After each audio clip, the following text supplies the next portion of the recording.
Hi, I'm Jess, and I'm going to talk about The Bacchae by Euripides today. While I was reading the play, I was kind of shocked at the tie that I saw between our current view of Christianity and what was happening in the play.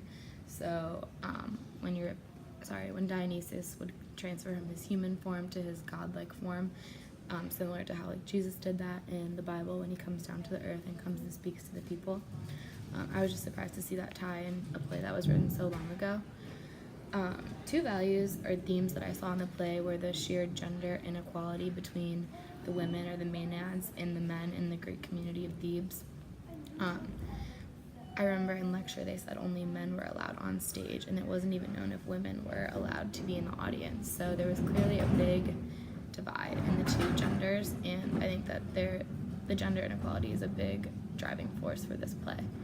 Another thing that I noticed was self-fate. So although the main goal of the play was Dionysus getting revenge on Pentheus, in the end, Pentheus is the one who gets himself killed by asking to get a better view of the maenads when he's disguised, and that's what ends up making his mom see him and get killed.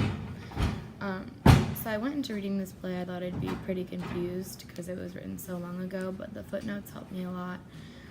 Something I was confused about was more of like the cultural things, like on page 20,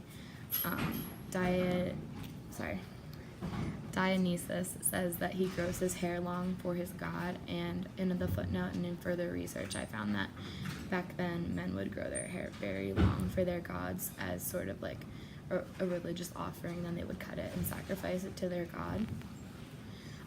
The maenads were sort of ambiguous to me and kind of confusing, but I think that they represent the sheer power that the gods had on their people. Dionysus could literally control these women to the T. They were in a complete frenzy and they worshipped him, but very clearly they were a threat to Pentheus, and he saw them as inferiors to him. He refers to them as my slaves in scene 3, and you can just tell that everything that he does, that the women do, is angering him, and he's focusing on that throughout the play, and that's driving his anger and his ultimate death.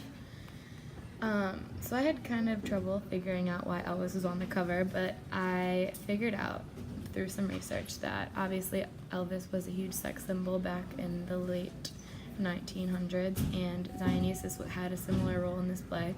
Although Elvis was not as extreme and didn't drive his followers to kill their sons and bite their heads off, people worshipped him, women loved him, and I think this is why he was on the cover of the play.